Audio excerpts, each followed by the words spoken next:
How to install a hard drive disk. Step 1. Get a hard drive swag.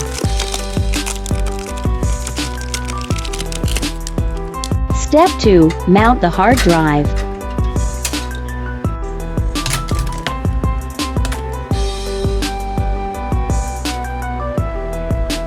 God damn, it's so satisfying when it clicks in place. Step 3. Install SATA cable in motherboard and hard drive.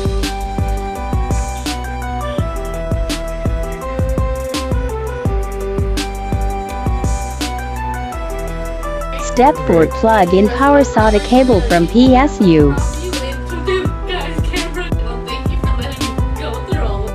Now close the hoe up and you're done and ready to download 2 terabytes of your fave anime.